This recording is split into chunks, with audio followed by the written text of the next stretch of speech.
Hello viewers, আসসালামু আলাইকুম। নতুন আরেকটি এপিসোড দেখার জন্য সবাইকে আমন্ত্রণ।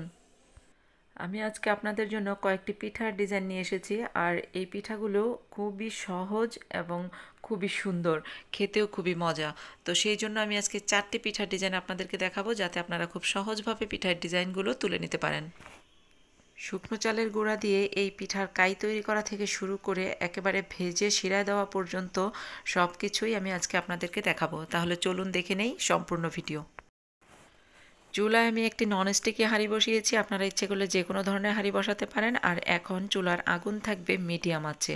তো আমি 2 কাপ পরিমাণ পানি দিয়ে দিলাম, আর তারপর পরিমাণ মতো লবণ দিয়ে দিলাম। এখন ঢেকে রাখবো পানিটা বলক আসা পর্যন্ত। 5-6 মিনিটের মধ্যেই পানিটা বলক এসে গেছে। আমি ঢাকনাটা তুলে নিলাম, চুলার আঁচটাও আর একটু কমিয়ে দিলাম। এখন আমি যেই কাপ দিয়ে পানি মেপেছিলাম ঠিক সেই কাপেই 2 কাপ পরিমাণ শুকনো চালের গুঁড়া দিয়ে দিলাম। আর যদি ভেজা চালের গুঁড়া হয় তাহলে পানি আর একটু কম লাগবে। তারপর একটা শক্ত ধরনের হাতা দিয়ে নেড়ে চেড়ে চুলাটা বন্ধ করে দিয়ে ঢাকনা দিয়ে ঢেকে রাখবো প্রায় 10 মিনিট। ফিরে আসছি 10 মিনিট পর। 10 মিনিট পর ঢাকনা তুলে নিলাম, তারপর আবার হাতাটা দিয়ে একটু ভালোভাবে নেড়ে চেড়ে মিশিয়ে নিলাম। এখন আমি বড় একটা কিছুতে প্লেট জাতীয় বা বলে ঢেলে নেব, যাতে এটাকে আমি ভালোভাবে মথে নিতে পারি। সিদ্ধ করে নেওয়া চালের গুঁড়াগুলোকে ঢেলে নিয়ে গরম উত্তপ্ত, এই জন্য হাতা দিয়ে নেড়ে চেড়ে একটু ছড়িয়ে দিলাম। তারপর উত্তপ্ত গরম ভাবটা চলে গেলে গরম থাকতেই হাত দিয়ে ডলে নিতে হবে।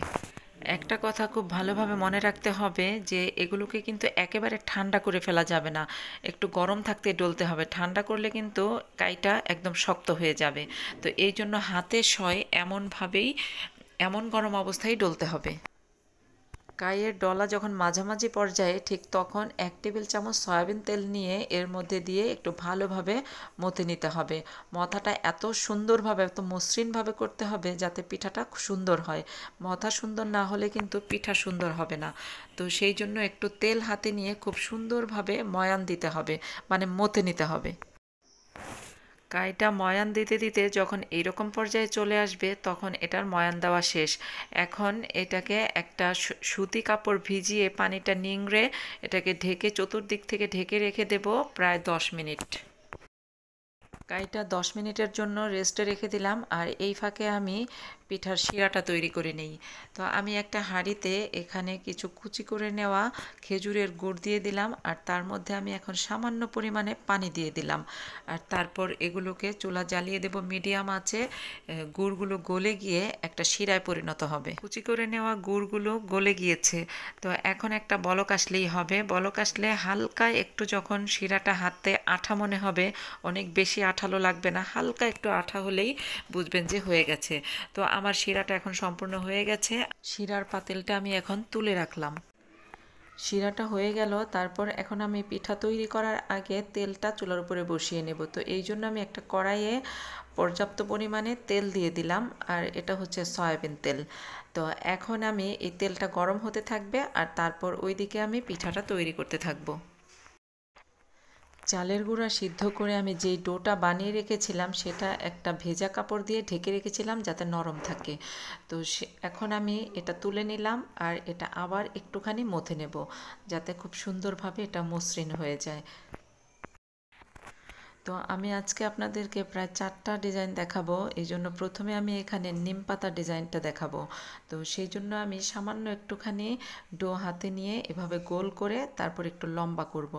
এক সাইড চিকন থাকবে আর এক সাইড মোটা থাকবে।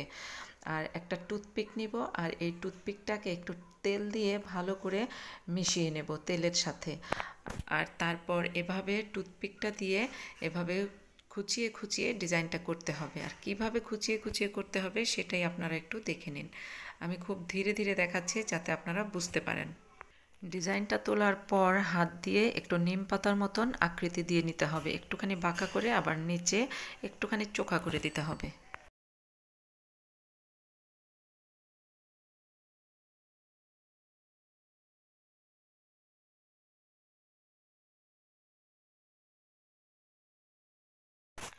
ঠিক একইভাবে আপনাদের বোঝার সুবিধার্থে আমি আরও একটি নিম পাতার ডিজাইন করে দেখিয়ে দিচ্ছি। আর এইভাবে করে করে আমি এই যে পিঠাগুলো করেছি, দেখুন একসাথে এগুলো কত সুন্দর লাগছে দেখতে। এখন দেখাবো শামুক পিঠার ডিজাইন। আর এই শামুক পিঠা করার জন্য আমি এখানে অল্প একটু ডো হাতে নিয়ে গোল করে তারপর এভাবে লম্বা করে নিয়েছি, এক সাইড মোটা আর এক সাইড চিকন। তারপরে একটা পরিষ্কার চিরুনির মধ্যে এভাবে রেখে উপর থেকে আরেকটা পরিষ্কার চিরুনি দিয়া এভাবে আলতো করে চাপ দিয়ে টান দিতে হবে, তাহলেই ডিজাইনটা চলে আসবে। বেশি জোরে চাপ দিলে কিন্তু চিরুনির মধ্যে ঢুকে যাবে পিঠাটা। এটা যাতে চিরুনির মধ্যে না ঢুকে হাতের আলতো চাপে আলতোভাবে পিঠাটা টান দিয়ে নিয়ে আসতে হবে। আমি আপনাদেরকে আরেকটা পিঠা দেখিয়ে দিচ্ছি কিভাবে করতে হবে। সেই একইভাবে আমি এই সবগুলো পিঠা করে নিয়েছি। এই হচ্ছে সেই শামুক পিঠাগুলো, দেখতে নিশ্চয়ই একদম শামুকের মতো লাগছে। এখন আমি আরেকটা ডিজাইন দেখাবো, তো সেই জন্য আমি আবার একটুখানি ডো নিয়ে নিলাম। আর সবগুলো পিঠার ডোয়ের পরিমাণ প্রায় একই, তো ওইটুকু পরিমাণে ডো নিয়ে গোল করে একটু চ্যাপ্টা করে নিলাম। তারপর একটা পরিষ্কার চিরুনির উপরে একটু হাত দিয়ে চেপে রেখে আর একটা চিরুনি দিয়ে চাপ দিলাম। চাপ দেওয়ার পর এটা তুলে নেব। আর এটার মধ্যে একটা ডিজাইন উঠেছে, র্যাক র্যাক করে একটা ডিজাইন উঠেছে। তারপর দুই দিক থেকে চাপ দিয়ে একটা চাপ দেব নিচের দিকে আর এই মাথাটা চাপ দিব উপরের দিকে। এটা একটা পাতার শেপ হবে। এই পাতার শেপের ডিজাইনটা আমি আরেকবার করে আপনাদের দেখিয়ে দিই, তাহলে আপনারা খুব সহজেই বুঝতে পারবেন। তো এইভাবে করে আবার একটুখানি ডো নিয়ে চিরুনির উপরে রেখে আরেকটা চিরুনি দিয়ে চাপ দিয়ে তারপরে এভাবে একটা মাথা চিকন করে নিচের দিকে দিব আর একটা মাথা উপরের দিকে দিব।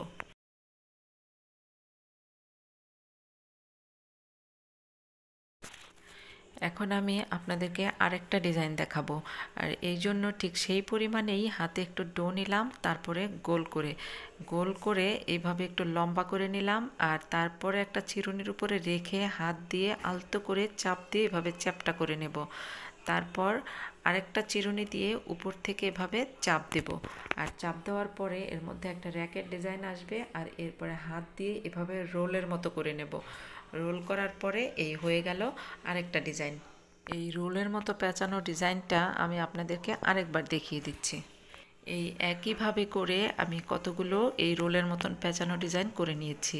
আপনারা ইচ্ছে করলে একই রকমভাবে সবগুলো পিঠা করে নিতে পারেন, আবার এরকম 3-4টা ডিজাইন একসাথে এই পিঠাগুলো করে ভেজে নিতে পারেন। তো এখন আমি এগুলোকে ভাজবো। চুলায় অলরেডি তেল গরম দিয়েছিলাম, তেল গরম হয়ে গেছে।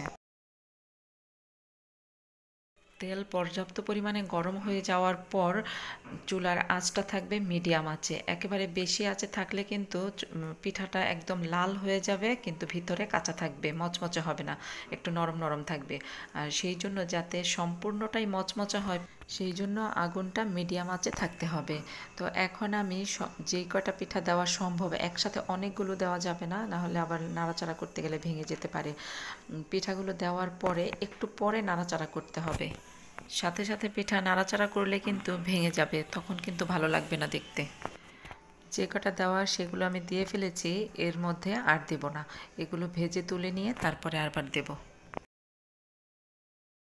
এই পিঠাগুলো ভাজতে কিন্তু একটু সময় লাগে, অধৈর্য হলে চলবে না। মিডিয়াম আঁচে ধীর গতিতে আস্তে আস্তে ভেজে নিতে হবে। তো হালকা বাদামি কালার হয়ে আসছে, আর একটু বাদামি হলেই আমি পিঠাগুলো তুলে নেব।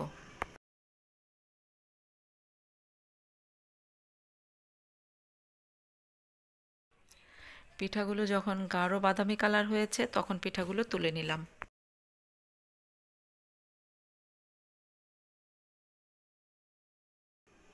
শিরা কিন্তু আমি আগেই করে রেখেছিলাম, তো এখন শিরা কিন্তু ঠান্ডা হয়ে গেছে। আর এই পিঠাগুলো এখন গরম গরম তুলেই আমি শিরার মধ্যে দিয়ে দেব। শিরাতে প্রায় 5-6 মিনিট রেখেই এগুলো আমি তুলে রাখবো। গরম গরম পিঠাগুলো শিরায় 5 থেকে 6 মিনিট ডুবিয়ে রাখতে হবে। তো এই ফাঁকে আমি তেলের মধ্যে আরেক ব্যাচ পিঠা ভাজার জন্য দিয়ে দিলাম।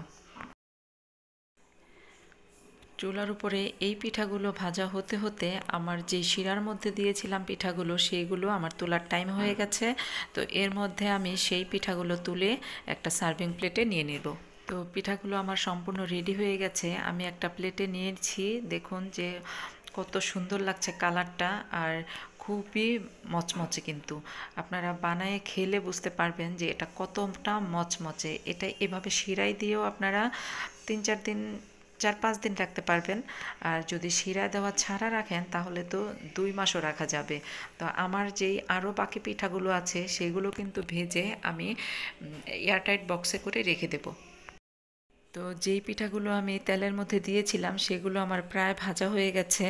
এখন আমি এগুলো আরেকটু বাদামি হলেই তুলে নেব। আরেকটু বাদামি হয়ে গেছে, এখন আমি একটা প্লেটের উপরে টিস্যু নিয়ে তার উপরে তুলে নেব যাতে পিঠার অতিরিক্ত তেলটা টিস্যুটা শুষে নেয়। হয়ে গেল আমার সবগুলো পিঠা ভাজা। এই পিঠাগুলো আমি একটা এয়ারটাইট বক্সে ভরে রেখে দেব, তবে পিঠাগুলো ঠান্ডা করতে হবে। ঠান্ডা করার পর এই পিঠাগুলো কিন্তু প্রায় 2 মাসও রাখা যাবে। যখন তখনই আপনার ইচ্ছে হবে তখনই নেমে আপনি শিরায় দিয়ে খেতে পারবেন, আবার এমনিতেই কুড়মুড়িয়ে মুচমুচিয়ে খেতে পারবেন। খুবই ভালো লাগবে। আমার এই 4 ধরনের পিঠার ডিজাইনগুলো যদি আপনাদের ভালো লেগে থাকে তাহলে অবশ্যই একটা লাইক দিবেন, ফ্রেন্ডস অ্যান্ড ফ্যামিলিতে শেয়ার করবেন। আর আমার চ্যানেলে যদি নতুন হয়ে থাকেন তাহলে অবশ্যই আমার চ্যানেলটি সাবস্ক্রাইব করে অলে সেট করে রাখবেন।